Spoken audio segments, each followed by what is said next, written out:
জীবন সবসময় আমাদের ইচ্ছে মতো চলে না।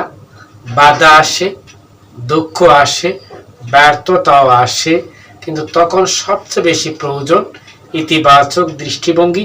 জীবনের প্রতিটি মুহূর্তে চ্যালেঞ্জ আসবেই, কিন্তু সেই চ্যালেঞ্জকে আপনি কিভাবে দেখছেন সেটাই ঠিক করে আপনার ভবিষ্যৎ।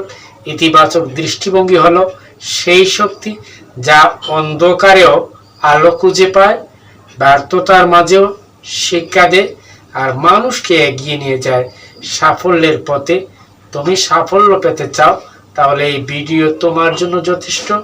এই ভিডিওতে জানবেন ইতিবাচক দৃষ্টিভঙ্গি আসলে কি, এটি জীবনের জন্য এত মূল্যবান কেন। রেহান মোটিভেশনে আরো একবার সবাইকে স্বাগত। আসি মূল কথায়। ইতিবাচক দৃষ্টিভঙ্গি মানে হলো অন্ধকারের থেকেও আলো খুঁজে পাওয়া, সমস্যার মাঝেও সমাধান খুঁজে দেখা।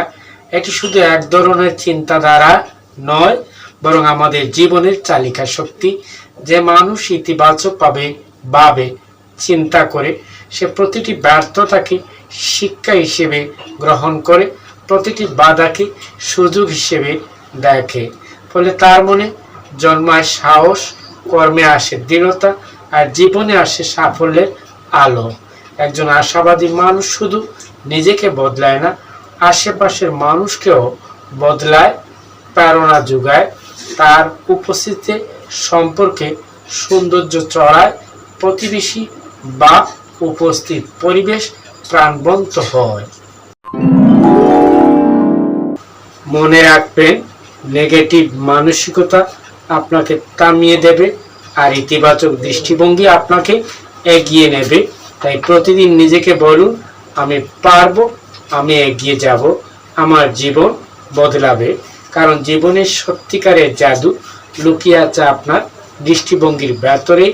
জেনে রাখুন, ইতিবাচক দৃষ্টিভঙ্গি সময়ের ব্যবধানে গুরুত্বপূর্ণ অধ্যায় আর সার্থক ফলাফল বয়ে আনতে পারে। এই ছিল ইতিবাচক দৃষ্টিভঙ্গি নিয়ে সংক্ষিপ্ত আলোচনা। শুরু থেকে শেষ পর্যন্ত সাথে থেকে অনুধাবন করেছেন। তবে জীবনে ইতিবাচক দৃষ্টিভঙ্গির প্রতি ভালো লাগা আর ভালোবাসা বিদ্যমান থাকবে। কাজে আসবে শতভাগ আন্তরিকতা। ফোকাসের বিষয়ে ভালো লাগা তৈরি হলে দেখবেন দিন শেষে আপনি সফল এবং সার্থক অধ্যায়ের অধিকারী হবেন, কেবলমাত্র ইতিবাচক দৃষ্টিভঙ্গির জন্য। আবার দেখা হবে, কথা হবে নতুন কোনো বিষয়ে। সে পর্যন্ত ভালো থাকুন, চোখ রাখুন রেহান মোটিভেশনে।